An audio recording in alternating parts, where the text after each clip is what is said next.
गुरुजी, show में आगे बढ़े उससे पहले मैं दर्शकों के लिए आपसे एक सवाल पूछना चाहती हूँ। जब हम घर में घुसते हैं, मान लीजिए हमारा टीवी बिल्कुल सामने रखा हुआ है घुसते ही, तो हमें कैसे पता चलेगा कि ये सही दिशा में रखा हुआ है? क्योंकि हमारी तो जहाँ पर जगह बनती है हम वहीं पर ही टीवी रख देते हैं, सोफे के सामने। दिशाओं का हमारे जीवन पर क्या प्रभाव पड़ता है? लक्षण क्या होते हैं खराब होने के दिशाएं? बेटा, आधे से ज़्यादा मुसीबतें जीवन के अंदर इन्हीं वास्तु के कारण ही आती हैं। लेकिन वास्तु का मतलब ये नहीं है कि आप अपने कमरों को तोड़ फोड़ के किधर का किधर कर दें, समझ गए, ये सब कुछ नहीं। लेकिन हाँ, वास्तु के अंदर जो सबसे घातक एक ही योग होता है कि अगर आपकी सीढ़ी कहीं से भी चढ़कर उत्तर दिशा की तरफ खुल गई ऊपर छत के ऊपर, तो आपके लिए बहुत घातक होगा। उसका इलाज पूरी तरह से संभव नहीं होता। उसका तो इलाज यही होना है कि अगर उसकी जगह को बदल दिया जाए। इसके अलावा और कोई भी ऐसी चीज़ नहीं है जिसको ठीक नहीं किया जा सकता, समझ गए। ऐसी अवस्था में बेटा टीवी सामने, लेकिन डिपेंड ये करता है कि आपका घर है कौन सा फेसिंग का, साउथ फेसिंग है, ईस्ट फेसिंग है, नॉर्थ फेसिंग है, वेस्ट फेसिंग है, कौन सा है। अब इन चीज़ों के लिए आज के ज़माने में तो बहुत ही आसानी हो गई। सबके पास एंड्रॉयड फ़ोन है, सारे स्मार्टफोन है सबके हाथों में लगभग, और हर फ़ोन के अंदर कंपास होता है। तो सबसे पहले कंपास डाउनलोड करिए। डाउनलोड करके आप हर कमरे के हिस्से को अलग अलग देखिए, वो ज़्यादा अच्छा है। और सबसे पहले कंपास को डाउनलोड करके अपने घर के सेंटर में रखिए। पहले ये देखिए कि आपका घर कौन सी फेसिंग है, ठीक है। अब उसके बाद फिर वास्तु की बातें आती हैं। अब कहते हैं जब भी घर से निकलो तो सबसे पहले आग हमारी पीठ के पीछे होनी चाहिए। इसका मतलब क्या है?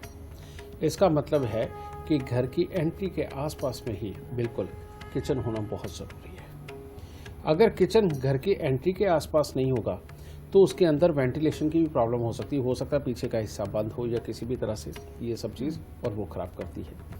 लेकिन अब एंट्री के ऊपर होना, लेकिन अब वहाँ पर दिशा भी देखनी पड़ेगी। अगर वो आपका घर मान लो वेस्ट फेसिंग है, तब किचन अगर घर की एंट्री के ऊपर हुई तो मुसीबत हो जाती है, क्योंकि पश्चिम दिशा की तरफ में रसोई का होना घर की औरतों को बीमार करता है, कलेश देता है, और हर हालत में ये रुपए पैसे का तो दुश्मन है ही, साथ में ही शादीशुदा ज़िंदगी का भी दुश्मन बन जाता है, और ज़िंदगी के अंदर जो लग्जरीज मिलनी चाहिए हमें, उनका दुश्मन बन जाता है। तो इसीलिए किचन का वेस्ट में नहीं होना चाहिए, मकान चाहे किसी भी फेसिंग का हो, समझ गए। और किचन का सबसे पहले खास ध्यान रखा जाता है। दूसरी बात बेटा, तुमने टीवी के बारे में पूछा है। एंट्री करते ही अगर सामने टीवी है, बेटा एंट्री करते ही बिल्कुल सामने अगर टीवी लगा होगा, समझिए, या किसी भी प्रकार की कोई इलेक्ट्रॉनिक डिवाइस, कोई बड़े वाली किसी भी तरह की हो, कई तरह की हो सकती है बेटा आज के ज़माने में, तो अगर वो होगी तो ये आपके लिए बिल्कुल अच्छा नहीं। क्योंकि जब एंट्री करते सामने आपको इलेक्ट्रॉनिक डिवाइस मिल रही, तो इसका मतलब जब आप घर से निकल रहे हो तो आपकी पीठ के पीछे इलेक्ट्रॉनिक डिवाइस है, यानी कि राहु है, बुध मिश्रित है। ये चीज़ बिल्कुल ठीक नहीं। वो आते जाते आपको एक ऐसी मानसिकता देगी जिसके अंदर एम्बिशंस तो बहुत होंगे, लेकिन उनको पूरा करने की ताकत जो सोच होनी चाहिए उसको वो कमज़ोर करेगा। इसीलिए जब घर से निकलना हो, इसीलिए बड़े बुजुर्ग कहते हैं या तो दही खा के जाओ या कुछ गुड़ खा के पानी पी के फिर निकलो, ठीक है, यानी कि कुछ मीठा होना चाहिए। और जो राहु है या बुध है, बुध राहु मिश्रित है, ये तो उल्टा ऑक्सीजन के दुश्मन है। और मीठा और जो दही है, ये खाना, ये एक तरह का अपनी बॉडी के अंदर ऑक्सीजन के संचार को बहुत ज़्यादा बढ़ाने वाला होता है, शरीर को जोश देने वाला होता है। क्योंकि आदमी जब घर से बाहर निकलता है तो अब पता नहीं कितनी देर उसे बाहर रहना पड़े और अपना काम पूरा करने के लिए उसको कितनी मेहनत करनी पड़ेगी, तो उसके लिए तैयारी करके निकलनी होती है। ना कि ऐसी कोई चीज़ बिल्कुल सामने होनी चाहिए कि निकलते हुए उसकी ऊर्जा हमारे नथनों में जाए और हमारे ऑक्सीजन लेवल को और कम करे, समझे। इसीलिए बेटा ये घर के अंदर एंटर करते ही सामने टीवी बिल्कुल नहीं होना चाहिए, इस चीज़ का खास ध्यान रखना।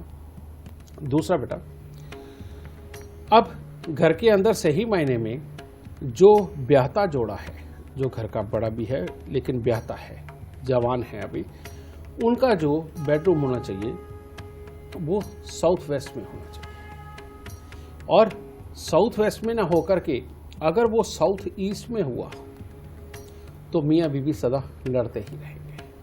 अगर लड़ेंगे नहीं तो किसी न किसी को कोई ना कोई बीमारी रहेगी और उसके चक्कर में शादीशुदा ज़िंदगी का जो मज़ा है वो ख़राब रहेगा। क्योंकि साउथ वेस्ट कोना एक ऐसा कोना है बेटा जो ठंडा रहता है, और साउथ वेस्ट कोने में दिन के अंदर भले ही उतरती हुई धूप आती है, उस वक्त में उतरती हुई धूप अंदर आने के कारण उसमें बहुत ज़्यादा तेज़ी नहीं होती, इसलिए वो कोना हमेशा शाम के वक्त में ठंडा होता है। और एक ब्याहता जोड़े का वहाँ पर रहना उन दोनों के मेल के लिए, उन दोनों के विचार मिलने के लिए बेहद ज़रूरी होता है, समझे। इसीलिए बेटा ब्याहता जोड़ा हमेशा साउथ वेस्ट में होना चाहिए। उसके बाद में जो बच्चे हैं और जो बुजुर्ग हैं उनके लिए सबसे उत्तम जो रहने की जगह घर के अंदर होती है वो होती है नॉर्थ ईस्ट, समझिए। नॉर्थ ईस्ट के अंदर अगर बच्चों का कमरा हो तो उनकी पढ़ाई लिखाई की कंसंट्रेशन, उनका स्वास्थ्य हरदम उत्तम रहता है। बड़े बुजुर्गों का नॉर्थ में या ईस्ट में या नॉर्थ ईस्ट में हो कमरा तो बेटा उनका भी स्वास्थ्य हरदम उत्तम रहता है, उनके अंदर एक उद्यमता बनी रहती है। उम्र के हिसाब से बेटा उनके अंदर ऑक्सीजन लेवल की बहुत कमी आ जाती है क्योंकि नसों के अंदर शिथिलता होती है। तो ऐसे में नॉर्थ या ईस्ट की तरफ से आने वाली जो हवाएं होती है ये स्वस्थ होती हैं। ये स्वस्थ हवाएं बेटा उनके नसों में जाकर के उनके शरीर को बहुत अच्छा पौष्टिक बनाती है। ऐसे में ज्ञान की ज़रूरत बुजुर्गों को भी होती है क्योंकि उन्होंने घर वालों को बांटना है, समाज को बांटना है, आसपास वाले लोगों को समझाना है। और बच्चों ने क्योंकि अभी ज्ञान अर्जित करना है तो इसीलिए भी नॉर्थ ईस्ट की उनको बहुत ज़रूरत है। तो इसीलिए बच्चों का कम से कम सोने का नहीं तो पढ़ने का कमरा ज़रूर नॉर्थ ईस्ट में होना चाहिए, ठीक है ना।